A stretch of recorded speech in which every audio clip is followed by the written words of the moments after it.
Saudações, eu sou o Android e nesse vídeo eu vou fazer os livros polêmicos, então chega de enrolação e vamos lá.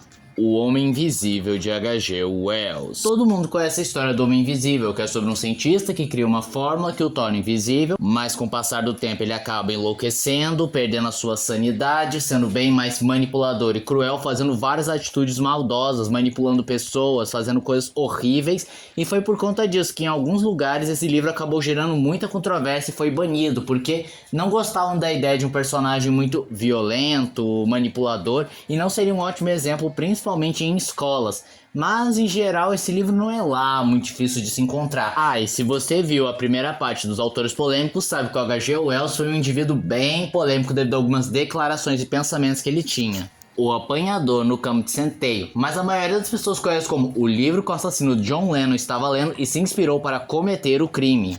E esse livro chegou a ser banido principalmente em escolas, porque o protagonista é um indivíduo misantrópico, nihilista, com o qual ele tem visões muito negativas e possui uma linguagem que não é considerada adequada por ele ser muito direto, atacar diretamente figuras de autoridade e falar de tópicos tabu como drogas, sexualidade e saúde mental, em especial depressão. As 48 Leis do Poder, considerado um dos livros mais vendidos apesar de sua proibição, e no livro o autor Robert Greene analisa várias figuras históricas de como elas dominaram o mundo, como elas manipulavam, como elas conseguiram seu poder e traça um paralelo como você deve alcançar seu poder para você poder criar amizades, manipular todos, destruir seu inimigo, fingir ser amigo do seu inimigo para poder destruí-lo no momento de maior fragilidade, até mesmo conquistar aquela tão sonhada vaga de negócio. Mas esse livro acabou gerando muita controvérsia, chegou a ser banido porque simplesmente ele fala sobre manipulação, só que de um jeito que é considerado até mesmo antiético, em que você manipula pessoas, joga umas contra as outras e destrói elas. Tanto que em lugares como prisões e escolas, esse livro é veementemente proibido por causa do seu potencial destrutivo nesses dois ambientes. As Vinhas da Ira é uma história que conta sobre uma família de trabalhadores que são obrigados a se mudar para procurar novas oportunidades de emprego, e a história se trata bastante dos abusos, injustiças, explorações e violências que os trabalhadores sofrem, e também fala bastante sobre a resistência do proletariado. E esse livro chegou a ser proibido em alguns lugares porque retratava a dura realidade dos trabalhadores e os abusos cometidos que, bem, o pessoal mais da elite não gostou de serem revelados. To Kill a Mockingbird, numa tradução literal seria matar um pássaro tordo, e eu vou explicar por que escolheram justamente esse passarinho. E a história é sobre uma garotinha que vê seu pai advogado tendo de defender um homem negro que foi acusado injustamente de agredir uma pessoa branca. E aí então, durante o livro é possível notar as injustiças raciais, o racismo estrutural, o abuso de poder, como os negros sofrem, e até mesmo mostra os impactos do racismo na sociedade e como isso também impacta na criação de um ser tão inocente, no caso, a criança. E é por isso que se chama pássaro tordo, porque o tordo é o símbolo da inocência, de que é injusto você matar um ser tão inocente.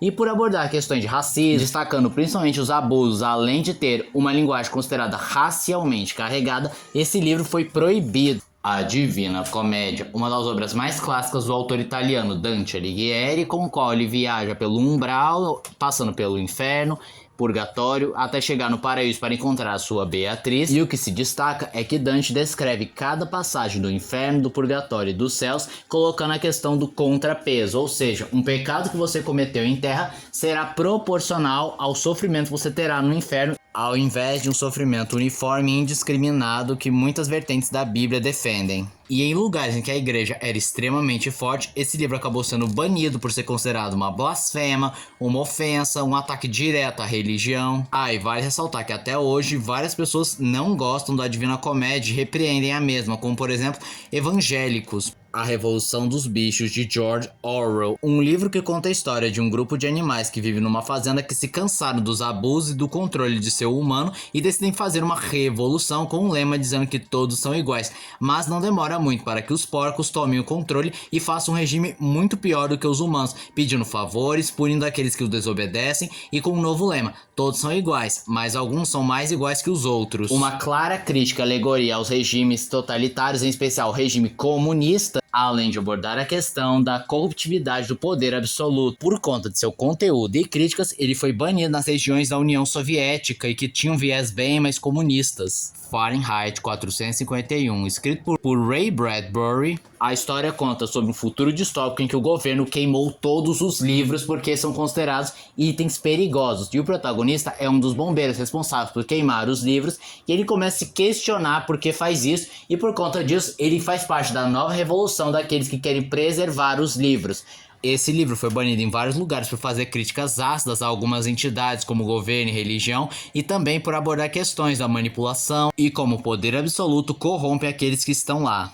Admirável Mundo Novo, a distopia escrita por Aldous Huxley conta num universo em que o governo mantém todas as pessoas entorpecidas com uma droga chamada soma, que permite que elas tenham uma felicidade plena, fiquem dopadas constantemente, não sofram com absolutamente nada, mas em contrapartida abrem mão de sua individualidade e de seu livre-arbítrio para que não haja mais guerra, não haja mais conflito, não tenham mais infelicidade, tristeza, absolutamente nada. E o governo certifica que não haja nenhuma contrariedade e faz algumas outras manipulações, como por exemplo, determinar onde você deve trabalhar e manipular você para acreditar que você quer aceitar esse trabalho sem se questionar. E o protagonista acaba despertando e começa a se questionar sobre essa utopia, ameaçando a mesma.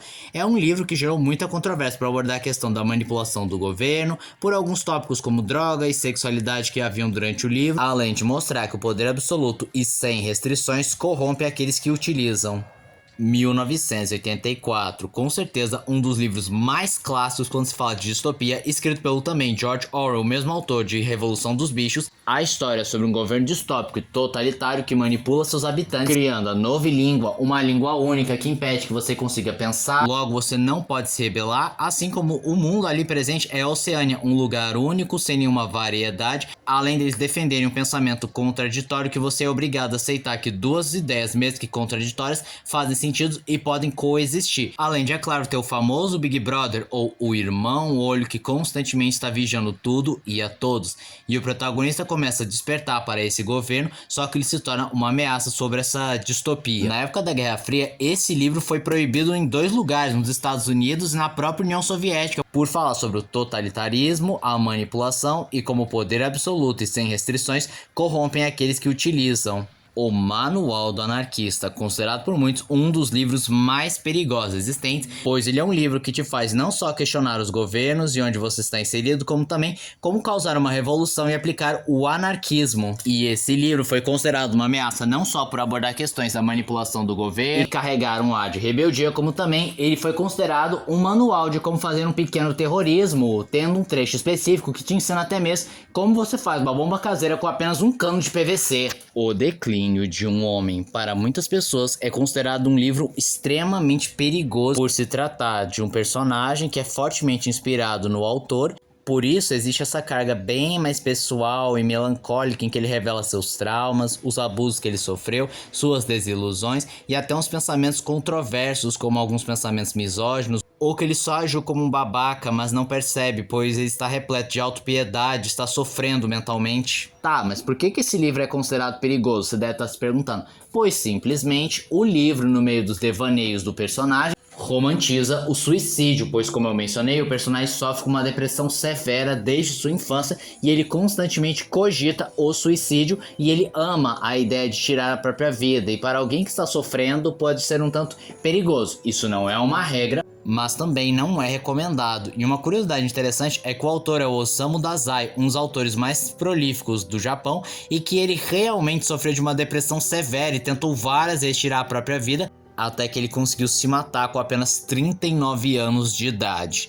E esse foi o vídeo de hoje. Se você gostou do vídeo, se inscreva no canal, compartilhe o vídeo, comente, dê o seu like, dê sugestões de que vocês querem ver aqui no canal. Também não esqueçam de ativar as notificações cheias de like caso gostem dos meus vídeos. Então, tchau.